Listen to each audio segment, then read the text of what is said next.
தமிழ்நாட்டோட உரிமைகளை விட்டு கொடுக்கறதுல திமுகவுக்கு நிகர் திமுக தான். வேற யாரும் அதுக்கு போட்டியே போட முடியாது. எப்படின்னு கேட்கலாம் சொல்றேன் கேளு.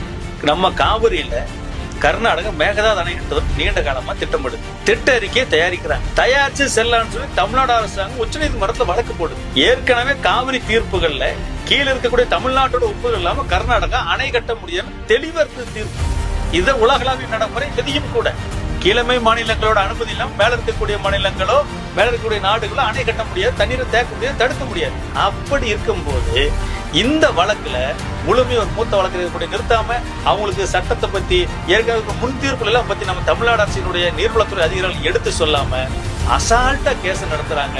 இங்க கர்நாடகாவில் அவங்க குற்றம் வழக்கு எடுத்து ஜெயிச்சுட்டு போயிட்டாங்க. நீங்க மேகதாது அணைக்கு திட்டறிக்கை தயாரிங்க அப்புறம் பார்த்துட்டு போயிட்டாங்க. இது 20 லட்சம் ஏக்கர் விவசாயிகள் வாழ்வாதாரத்தை பறிக்கிற செய்ய 22 மாவட்டங்களுக்கு குடிநீர் ஆதாரம். தமிழ்நாட்டோட மிகப்பெரிய உரிமை முழக்கம்னு அது காவிரி. இந்த உரிமையை அந்த வழக்கை சரியாக நடக்காம விட்டு கொடுத்துட்டு வந்த இந்த திமுக இந்த தேர்தலில் ஓட்டு போடலாமா யோசிச்சு பாருங்க. இந்த தேர்தல் பிரச்சாரத்துல கூட பாத்தீங்கன்னா காவிரி தமிழ்நாட்டுக்கே சொந்தம் இல்ல, காவிரியில மேகதாது கட்டியே தீருவோம், தமிழ்நாடுல தலையிடவே கூடாதுன்னு தொடர்ச்சியா பேசிட்டு இருக்கிற யாரு பாத்தீங்கன்னா கர்நாடகாவோட துணை முதலமைச்சர் டி.கே. சிவகுமார். அவரை கூட்டிட்டு வந்து திமுக தமிழ்நாட்டுல வச்சு மு.க. ஸ்டாலின் அவர்களுக்கு பிரச்சாரம் பண்றாருன்னா இவங்க காவிரியில உரிமையை காப்பாங்கன்னு நினைக்கிறீங்களா?